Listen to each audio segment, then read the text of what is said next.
Do you have high triglycerides or a fatty liver? Do you want to know how to fix them? But first, if you want to know how to fix them, you need to learn how they are built up. If you have questions about triglycerides or about fatty liver, first you need to check these videos that we have already in our channel so you can learn why you have a fatty liver or why you have high triglycerides. But now I'm gonna just give you a brief explanation on why you have high triglycerides or why you have fatty liver.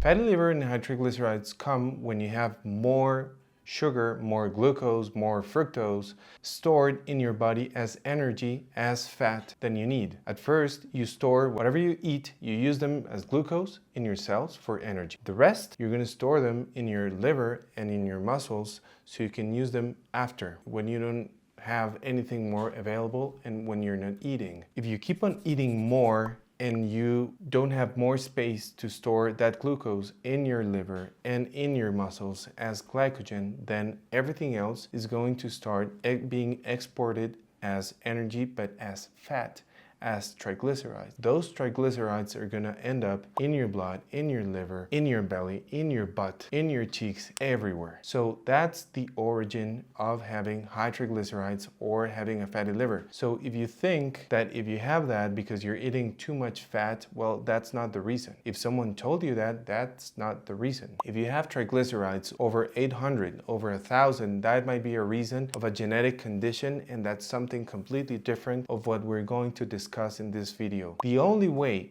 that you might know that you have high triglycerides or have a fatty liver, it's by getting an ultrasound for the fatty liver or by getting a blood work with your triglycerides, because there are no symptoms for both conditions. So now, if you want to learn what you can do on how to fix this condition with no medications, on a natural way, with things that you can do on a daily basis that are part of your lifestyle, well, you need to see this video, and I'm gonna give you 7 steps, and I'm gonna explain you why, after what I've just told you, why and how to fix them. Step number one. Step number one, it's very easy. People are afraid of carbs. I just told you, the excess of carbs, the excess of starches, the excess of sugars start building up and starts to being exported as fat. So people are afraid. But what if I told you that you need to eat a lot of carbs, but especially leafy greens? Leafy greens have a bunch of fiber and a bunch of minerals and a bunch of vitamins and a bunch of phytonutrients. Those are the carbs that you need to be eating more. When you eat more fiber, as I'm going to explain you afterwards, all the glucose that you eat, the spike after you eat, it's going to be lower. Every time you eat, every meal that you make, if you start by eating leafy greens, the glucose spike and the insulin spike is going to be lower. The velocity, the speed that glucose is going to have by entering from your bowel to your blood, it's going to be lower. So that is going to help you to control all the hormones that depend on your metabolism, and that's going to help you so you can start lowering the levels of triglycerides. Step number 2 might be challenging, and you might think like, oh no, because I'm going to tell you then you need to start eating healthy fats. And you might think, if I have triglycerides in my body and if I'm gaining fat, why did this guy want me to start eating healthy fats? Well, healthy fats, when you eat avocado oil, olives, olive oil, coconut oil, fatty fish, nuts and seeds, all the good fats that you need to start eating, they're going to control your appetite and they're going to control all the insulin spikes in your blood. Today, we know, when you can check them everywhere, that in your diet, the least that you should be consuming of healthy fats should be 30%. 30% of all the calories, of all the requirements that you need, should be healthy fats. So when you avoid that, when you eat less than that, you're not balancing well your meals. If you have an unbalanced meal, the glucose spike afterwards, it's going to be higher. And if you're eating less fat, maybe you're eating more rice, more sweet potatoes, more pasta, all those starchy carbs that are going to end up breaking into glucose and doing what I've just told you. So when you eat more fats, you're going to have more hormonal control and you're going to have more appetite control. Step number 3 is, please don't do middle meals or don't snack. When you're snacking, you're going to start having more insulin spikes every time you eat. So you're gonna have spike, spike, spike, spike, spike, spike if you have 5 or 7 meals a day. What's the problem with this? When I explained to you the problem when you build up more triglycerides or when you build up more fatty liver, you start having insulin resistance. When you have insulin resistance, you have more insulin produced by your pancreas and your cells that have no clue on what to do with all that insulin and with all the glucose that it's coming out. When you're eating more and you're giving your body more spikes, you might end up by making your pancreas produce even more and more and more insulin, and that's a problem. Insulin is necessary for life, but in this quantity. When you start producing more and more and more, then that's a problem. And when you have insulin resistance, you have a problem. Having high triglycerides and having a fatty liver might be an early sign of insulin resistance. So when you start eating more times, it's going to be worse. What can you do? Just eat 2 or 3 times and get all your nutritional requirements and eat them in those 2 or 3 meals. That's it. And please eat in a window between 7 a.m. and 7 p.m. When you give your body the chance of having at least 12 hours of fasting and you eat all your requirements during the day, it's much better for your body.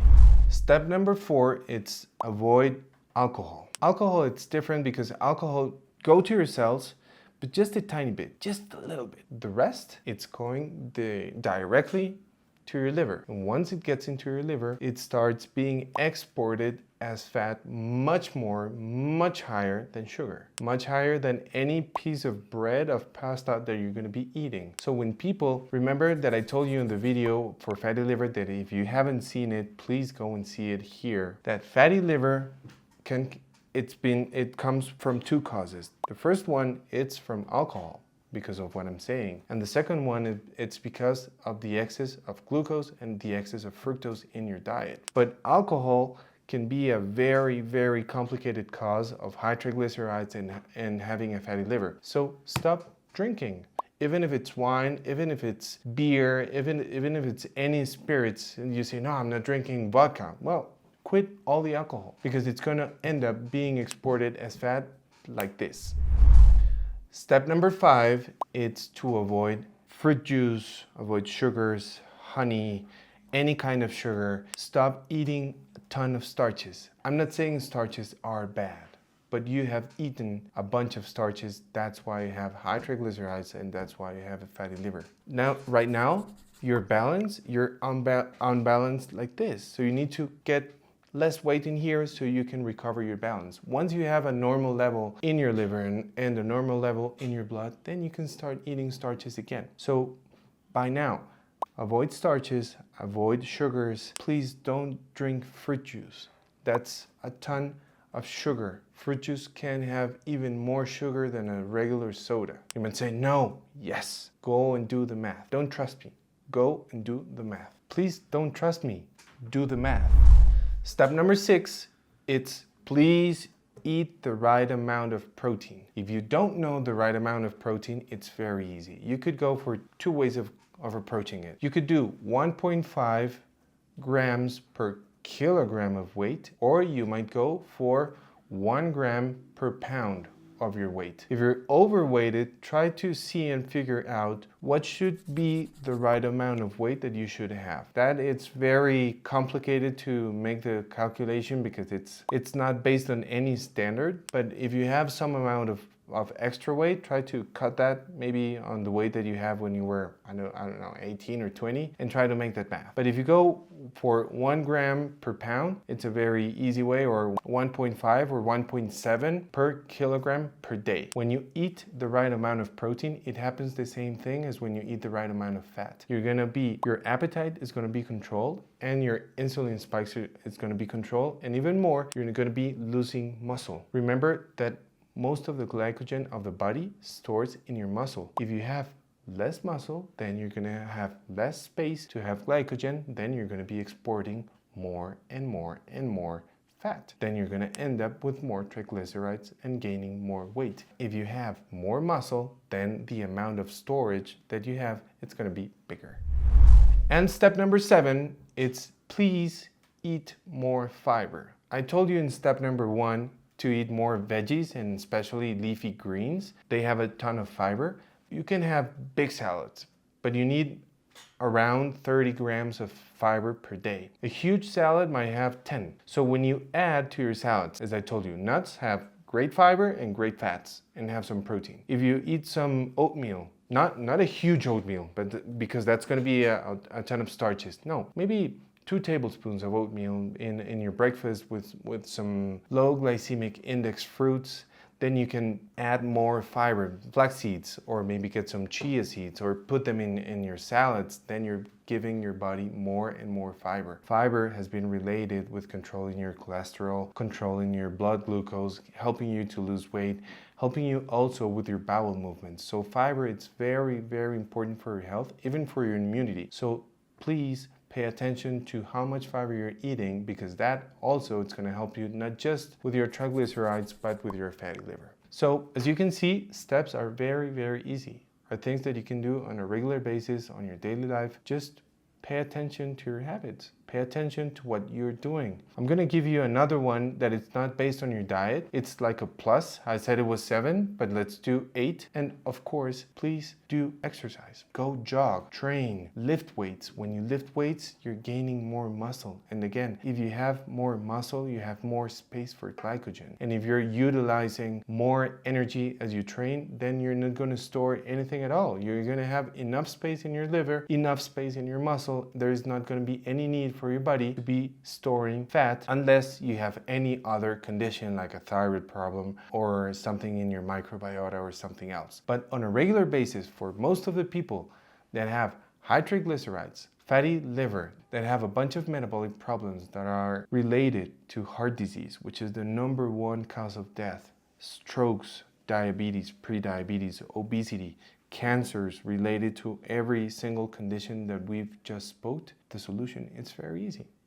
It's up to you. So if you think this information is useful, please share it. Share it with your contacts, your friends. You might be helping someone in an early condition. And if you want to help us, it's very easy. Just hit the like button. Please remember to subscribe, and till next time.